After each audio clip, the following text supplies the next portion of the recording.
She lay beneath the water, still as death. Her soaked dress floated around her like a ghost's gown, torn and heavy, dragging her down with every breath she fought to take. Blood swirled from her waist, mixing into the cold river that now carried her body far from the tower. Her fingers, once delicate and polished, were raw and torn. Her eyes, barely open, blinked against the pain. This was not the end she imagined. And yet, this was not the end. This is the story of a girl they tried to break, body, spirit, and soul. But they did not know she was forged in silence, in fire, in betrayal. This is the story of Seraphine, the princess who became something they never expected, a warrior with nothing left to lose. Once, not long ago, in the tallest stone tower of a forgotten castle, Seraphine lay peacefully in a bed of roses, dressed in silk, warmed by a golden furnace. You might have mistaken her for a bride awaiting her wedding, but her wrists were in chains, and there was a sharp pain behind her head, like someone had slammed her skull against stone. And her memory, it came back in pieces, broken like her trust. The room blurred at first, dipping and swaying like a ship at sea. But when it settled and her vision cleared, she realized something chilling. There were no guards inside, but voices were growing louder just beyond the door. She had only seconds. With her legs still free, she lunged for the window, but the sea below raged like a monster waiting to swallow her whole. No way down, no way out. So she slipped back into bed and pretended to sleep. The door creaked open. 2 guards entered, casual, cocky, convinced they were watching over a fragile royal girl. But they didn't know what Seraphine had tucked into her braid, a thin stiletto pin, sharp enough to kill. One guard stepped too close. The other warned him. Too late. She slammed her forehead into the first man's face, breaking her own thumb in the process, but slipping out of the cuff. Her scream echoed, masking her plan. She grabbed the chain and swung it like a flail, beating one guard to the floor. Then, with brutal precision, she drove the stiletto into the other guard's face, forcing him back. When he lunged, she stole his knife and buried it in his calf, then his shoulder. Blood painted the walls. Still, he rose.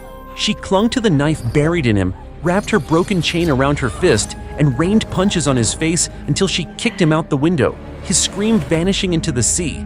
That was only the beginning. Another guard stormed in. She grabbed a hammer and took him down hard. She found the keys, freed herself fully, wiped the blood from her arms, and left the room, locking it behind her. Not a princess, a storm. From a higher tower, Seraphine looked down upon her kingdom. Guards were swarming. The gates were locked. Civilians pushed into corners by soldiers loyal to a man named Julius. Once a noble, now a traitor. His enforcer, Moira, cold, dead-eyed, and wicked. The royal family had fallen. Diplomacy had failed. And the king, her father, was about to be erased by the very man he once trusted with his daughter's hand. Seraphine had refused that marriage.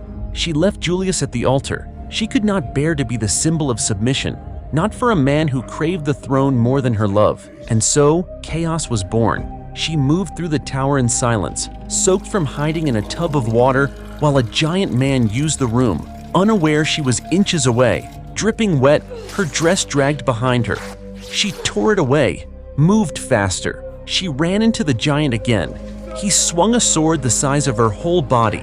At first, she danced between his attacks, barely leaving a mark, but she found her opening, beneath his armor. 3 quick strikes, then a lit candle. Flames exploded across him, and she left him burning in the dark. Down by the shore, guards dragged the drowned man she kicked out of the window. Julius barely flinched. He sent another guard to check on her, an out-of-shape fool who hadn't climbed a stair in years. Back in the tower, Seraphine found a pair of thieves. She killed one, tied the other to a pillar with the lace from her corset. When he mocked her for pointing a crossbow, she proved him wrong, with a shot straight through his partner, then another for him. No mercy. She kept moving, hiding in shadows. Guards were too busy stealing gold to notice. In one bedroom, she pulled a hidden blade from the floor.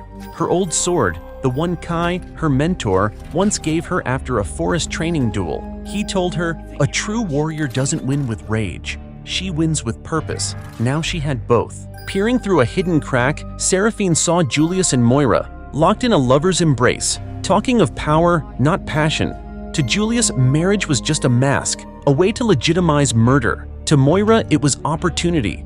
Whispering lies into his ear while undressing his ambition, Seraphine read the plan in their eyes. A royal wedding, followed by a quiet assassination. She carved a hole behind the wall, blade ready, aimed at Julius's head. But before she could strike, a knock at the door. The moment vanished. The lazy guard reached her room, peered through the keyhole, saw what looked like a guard asleep and the princess in bed. Satisfied, he left. He never knew the guard was dead. Seraphine slipped through corridors, fought another towering brute in armor, used fire again, oiled armor, a lit candle, and watched him burn. The body crashed from the tower right at Julius's feet. Rage boiled. Julius barked orders. Moira smirked, but when Kerr, the head of the guards, questioned her, she snapped her whip, cutting his throat in one clean motion.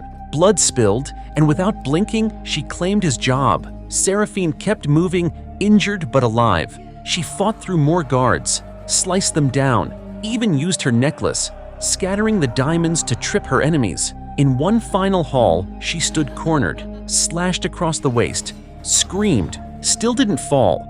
She used a guard's body as a shield and jumped out a window, catching a flag and swinging to safety. Her side bled, her strength faded, but memory returned. Her father had once told her she was born to wear a crown, not armor, that she would marry Julius for the good of the realm. She had cried then. She bled now. Inside another room, she collided with a figure, ready to strike until she saw her. Lynn, her mother, her first sword teacher, still alive. They embraced like war-weary soldiers. Lynn patched her wound, told her what happened. Julius had stormed the castle with Moira in the dead of night. The royal guards were outnumbered, but there was a way into the dungeon, through the kitchen. They snuck in. Guards were harassing a female servant. Lynn made noise, a frying pan to the face. Seraphine acted fast. Pots, water, even bread became weapons. Then came Moira, whip in hand, cruel smile, mocking words. "This could have all been avoided," she hissed. Her whip caught Seraphine's neck, pulled tight, but Lynn did not flinch. She freed her daughter, then lit a fire, buying just enough time to escape. In the dungeon, Seraphine took down drunken guards with a cup. Then she saw them, her father, her mother, her sister, Violet. They were still alive. She ran to them, smiled through tears, but the moment didn't last. A sudden blow. Everything went black. She woke tied again. Her family captured once more. Lynn beaten. Julia stood before her, smug and cruel. She played along, mocked him, promised to haunt him if he killed her. But when he turned to Violet and demanded obedience, her rage grew quiet. No more words. She and Lynn made a silent plan, a final stand. Lynn created a distraction. Seraphine slipped into the shadows, found armor, swords, one last breath of courage. Then, battle. Lynn charged into the wedding hall. Guards surged forward. Julius tried to crown himself king. Moira broke off, hunting the princess. Outside, Seraphine met her in the rain.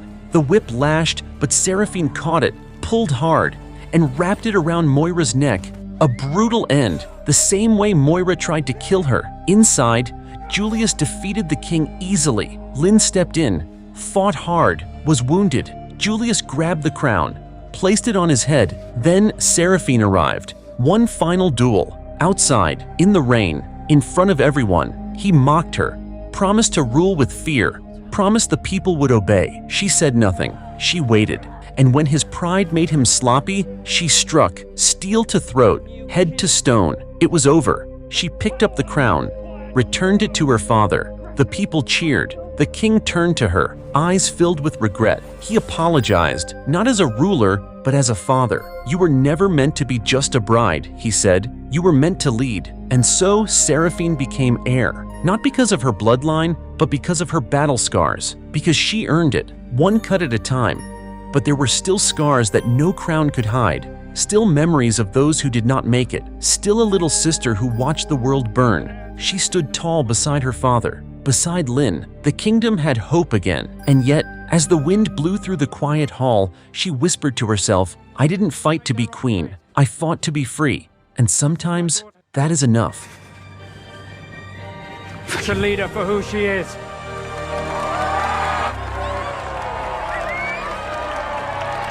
You are lying.